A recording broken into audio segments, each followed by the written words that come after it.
When this crust became strong enough to hold the revolving mass together, this mass became the primary rock structure of the planet, with a semi-liquid molten mass at its center. Then, from the resultant gases and vapor, water began to appear as the product of the union of these gases. The nebula then became worthy of the name planet. It was now fast evolving toward a condition where it could sustain life. Yet it must go on for eons of time, adding to its structure, particle by particle, from the outside. The continued cooling of the central mass brought it nearer and nearer to perfection, before its atmospheric, chemical conditions and surface were ready to bring forth life organisms and maintain those life organisms. At this juncture, the parent sun began to give birth to another atom. As this expulsion was completed, Uranus was born.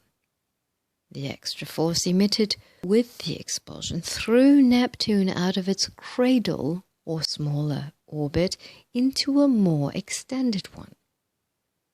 It was compelled to take the orbit now occupied by Mercury to make room in the cradle orbit for the newborn child, Uranus, in order that it might receive its nourishment from the parent until its nebulous structure became a planet.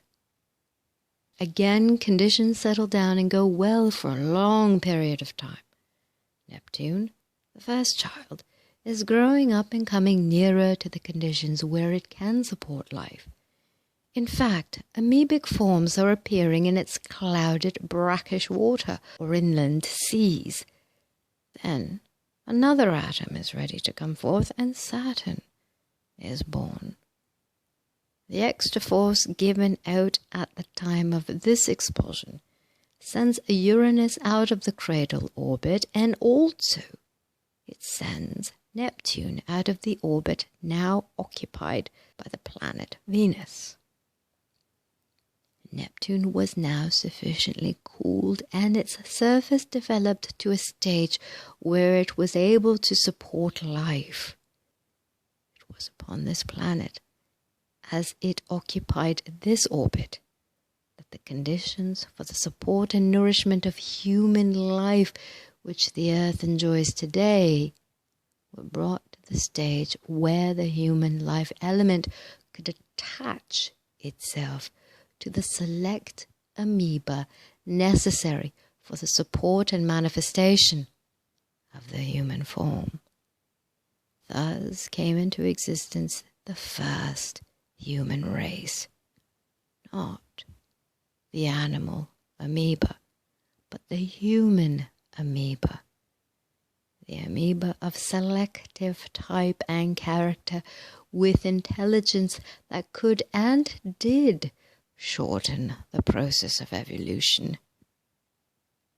Upon this planet, conditions were perfect for selective human development, and this development came on at a rapid pace.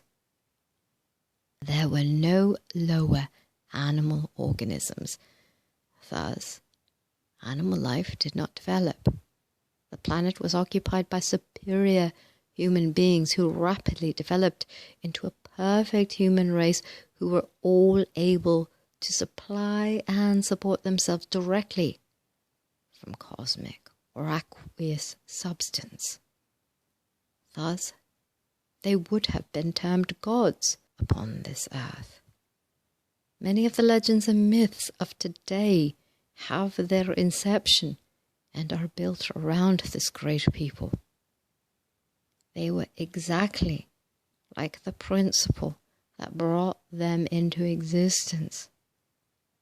This race, through their ability to express beauty and perfection, began to surround themselves with perfect and beautiful conditions. In fact, they built the planet into a paradise of beauty and perfection. It was intended that this race should forever maintain this perfect condition which they had accomplished by absolute control of the elements. Thus, when they put forth a desire, it was fulfilled instantly.